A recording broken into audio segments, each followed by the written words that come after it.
everyone, and welcome to Good as Gold Sport Horses and Dairy Goats.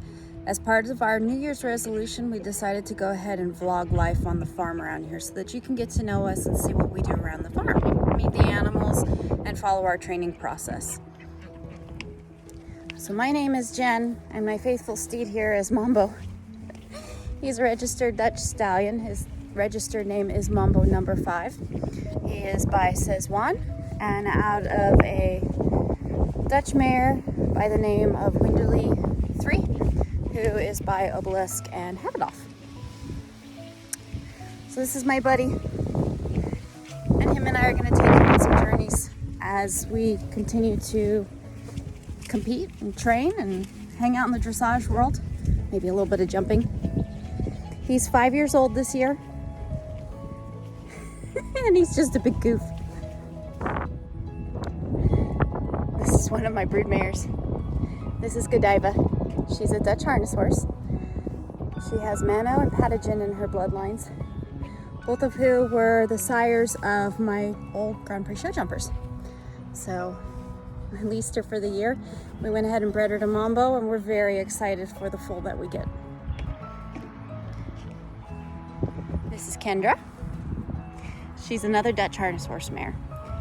This one has, I think, just Patagon in her background. Again, I leased her. I love the way she moved. I love her temperament, and I thought it'd be a nice cross with Mambo for a little bit different kind of a horse. And the last one, there she is. This is Bella. This is my Andalusian Mayor. She was a little bit of a rescue project when I got her. She had been very mistreated and had some bad times in training, including an accident which crushed her left SI. So she can't be a show horse, but she's a wonderful lesson horse for us, and she's been a great brood mare for me. My sweet girl. Now we do ask, we're sharing our life and our times and adventures on the farm with you.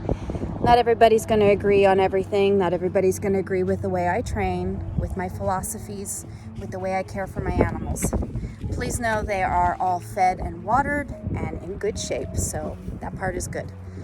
If you don't agree with something, that's fine. We can have differences of opinion, and there are many different ways to care for animals, to train, to ride, to do life in general.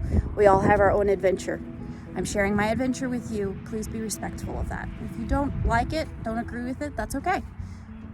Cool. You don't have to keep watching the videos.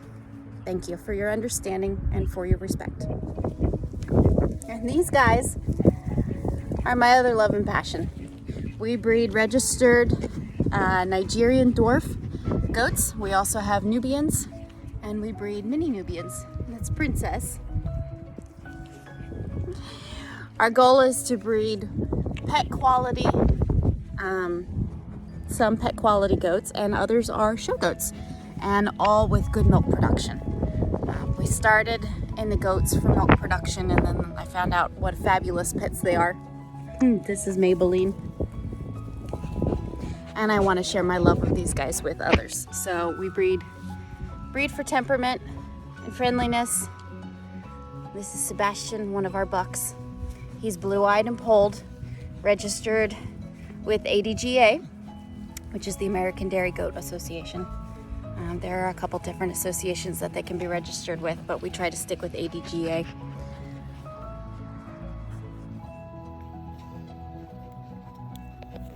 This is my sweet girl, Taylor. She's a well-bred, registered Nubian. She is very pregnant. She's due in about 6 days. Bred to one of our Nigerian dwarf goats. So we will have mini Nubians on the ground. She is also a show goat. She's done pretty well for us. She's from the J&M Hideaway lines. This little one here is Tinkerbell. Her mother is Maybelline. They are not registered. They're my pet goats. Their mom was one of my first goats, and she was not registered, as I just wanted something for milk and for companionship, until I got into showing goats and decided registered goats were the way to go. So that's her mama Maybelline right there. We did try to sell Tink, but my husband wouldn't have it, and he decided that that was his goat, so Tinkerbell now belongs to him as a pet. And this is Princess. She's another registered Nubian. She is not quite a year old, so she's kind of small. The Nubians grow for a couple of years until they reach their full size. And this obnoxious little guy is Sebastian. He's a registered Nigerian dwarf. He's blue-eyed and polled. Comes from some nice lines out of Virginia. Hoping to show him this year. Bred him to a few of the girls, so we'll see what we get. He is also a junior buck. And he has the itchiest head in the world, don't you, pal? I call this lovely lady Vogue. Her registered name is something or other Sundrop. She's from some dragonfly lines. She's a 3-year-old registered Nigerian dwarf. She has not yet had kids, so we're giving it a go. She lives with the buck, and we'll see if we can't get her pregnant. And this is my little egret, another registered Nigerian dwarf. She's blonde and blue-eyed. She had some kids for us last year who were absolutely fabulous, very well put together. I have shown her, and she has done pretty well in the show ring as well. So we'll see what we get this year. This is our farm dog. This is Diesel. He is a 5 or 6 year old boxer. He was what I call a deployment dog.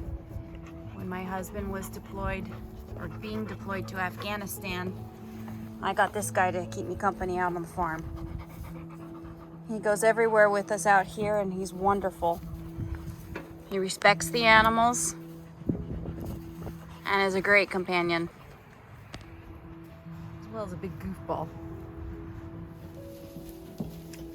For the time being, the goats each have a stall in my barn with a run off the back, a little doggy door we've cut. One of the projects we're working on are new paddocks out on the other part of the property, which we'll show you as we build them. So about once a day I fill all of the hay bags for the goats. I usually last them. They have about 3 hay bags per pen, and I put 2, 3, 4 flakes of good quality alfalfa that we went up to Ohio and brought back with us. Fill those bags with that, and they are happy goats. Between that and the little bit of grain that they get twice a day with their supplements and things in it, that's pretty much what they have. They have pasture available, though they don't eat it. They prefer the hay. They do also get Timothy mixed in with their supplements twice a day, so they have some hay options. Now, the reason I offer alfalfa hay is because it's winter time. These are also does. They are all pregnant, and they will be heavy in milk here in a couple of days, so they need the extra calcium and calories from the alfalfa. Yes, I also have a buckling in here with them. I know he's really not supposed to be on alfalfa for anything, but this is a short-term thing, so this is okay.